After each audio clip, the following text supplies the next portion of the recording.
आप देख रहे हैं प्रवासी संदेश। वॉकहार्ट हॉस्पिटल मीरा रोड द्वारा आयोजित ब्रेन सपोर्ट ग्रुप मीट में 200 से अधिक मरीजों और उनके परिवार के सदस्यों ने भाग लिया। विशेषज्ञों की कुशल टीम डॉक्टर पवन पाई, डॉक्टर विनोद रामबल, डॉक्टर मानसी शाह और डॉक्टर अश्विन बोरकर ने लंबे जीवन के लिए मस्तिष्क स्वास्थ्य का महत्व समझाया। इस कार्यक्रम में मरीजों और उनके परिजनों की खास भागीदारी रही, जिन्होंने अपने अनुभवों का आदान प्रदान किए और डॉक्टरों के साथ क्विज और अन्य चर्चाओं में भाग लिया। वॉकहार्ट हॉस्पिटल मीरा रोड की तरफ से स्ट्रोक, अल्जाइमर, दर्दनाक मस्तिष्क की चोटों, मस्तिष्क ट्यूमर और अवसाद जैसी स्थितियों के बारे में जागरूकता पैदा करने के लिए ऐसे कार्यक्रम आयोजित करता रहता है। यस, तो वर्ल्ड ब्रेन डे 22 जुलाई को मनाया जाता है।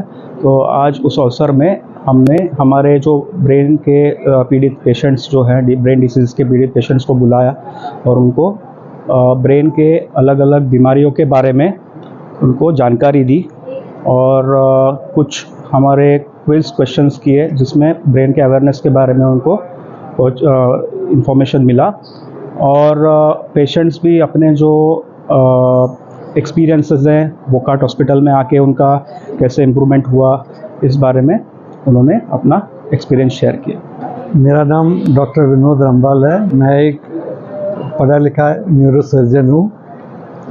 मेरी एक्सपीरियंस 25 साल की है और इस time Mira Road Wockhardt hospital के साथ में जुड़ा हुआ हूँ। वहाँ हर दिन ओपीडी सर्विस और इन पेशेंट सर्विसेज उपलब्ध होती है।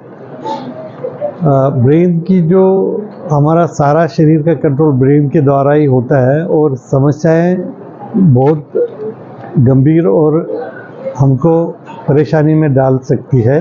इसलिए तब हमारा तवज्जो एकदम कोई भी शारीरिक डिफ़िकल्टी आ गई तो उसको तुरंत पता करना चाहिए कि वजह क्या है। कुछ बीमारियां ऐसी है जिसका 100% इलाज है और अच्छे तरीके से आदमी वापस अपने कामकाज के काबिल हो सकता है। डिले करने से ब्रेन का जो डैमेज है कभी कभी वो परमानेंट डैमेज बन जाता है और ज़्यादा रिकवरी उस पर नहीं हो पाता है। आज जो ब्रेन डे के इवेंट आज ये इवेंट का मेन मकसद ऐसा है कि जो अवेयरनेस है सब पब्लिक के की जो इंफॉर्मेशन है ब्रेन के द्वारा जो हमारी एग्जिस्टेंस है वो पहुंचाने का मकसद है। तो तुरंत वो लोग ब्रेन की कोई भी समस्या हो उसको अटेंड करें और जल्दी से जल्दी मेडिकल हेल्प की। नमस्कार, मैं डॉक्टर अश्विन उदय बोरकर। मैं कंसल्टेंट न्यूरोसर्जन हूँ और मैं वॉकहार्ट मीरा रोड में अभी कार्यरत हूँ लास्ट 6 ईयर्स से। हम वहाँ पे हर न्यूरोसर्जिकल प्रोसीजर्स करते हैं जहाँ में विशेषता हम जो दिमाग की बीमारियां हैं जैसे ब्रेन ट्यूमर्स हो गए या फिर एक्सीडेंट के पेशेंट्स जहाँ पे खून की गठन वगैरह होते हैं उनका इलाज करते हैं सर्जिकली। और जैसे न्यूरोलॉजिकल अपने सिम्टम्स बताएं तो अलग अलग बीमारियां ब्रेन की जो होती है उसके अलग अलग सिम्टम्स होते हैं। तो वो एक तरह से वो वार्निंग साइंस है। जैसे बहुत कॉमन होता है सिर दर्द होना, जो बहुत इंटेंस हो, सिर दर्द के साथ अगर उल्टियाँ हो गई या बेहोशी हो गई, मिर्गी के अटैक हो गए, हाथ पाँव में कोई लकवा हो गया या फिर बेहोशी हो गई, तो ये जो सिम्टम्स है, विजन का ब्लरिंग होना, डबल दिखना, ये ब्रेन की परेशानी की तरफ बताता है और ये संकेत है कि इस पेशेंट को हम स्कैन द्वारा आगे पता करा जाए कि क्या एक्चुअली समस्या है। अगर स्कैन हम टाइमली करते हैं तो हम कोई निष्कर्ष पे पहुंच सकते हैं। नमस्ते, मैं डॉक्टर मानसी शाह हूँ। मैं consultant neurologist and Parkinson disease and movement disorder specialist हूँ वॉकहार्ट हॉस्पिटल मीरा रोड पे।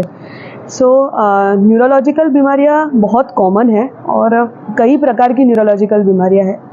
उसका जल्दी से पहचान करना बहुत ज़रूरी है ताकि आप सही टाइम पे उसका इलाज शुरू हो सके। जैसे बीमारियां होती हैं उसके कई प्रकार के इलाज होते हैं। जैसे कि कुछ बीमारियों का इलाज हम मेडिकल मैनेजमेंट करते हैं दवाइयों से, कुछ बीमारियों का हमें सर्जिकल इलाज करना पड़ता है ऑपरेशन के द्वारा। उसके अलावा अभी हम एडवांस थेरापेटिक ऑप्शंस भी यूज़ करते हैं। जैसे कि अगर स्ट्रोक का बीमारी है तो उसमें न्यूरो इंटरवेंशन का उपयोग करते हैं।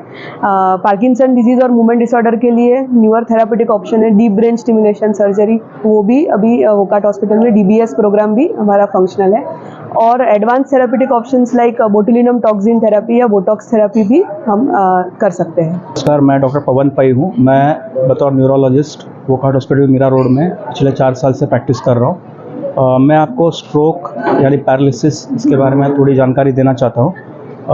ये स्ट्रोक यानी लकवा में एक साइड अचानक वीकनेस आने की संभावना रहती है।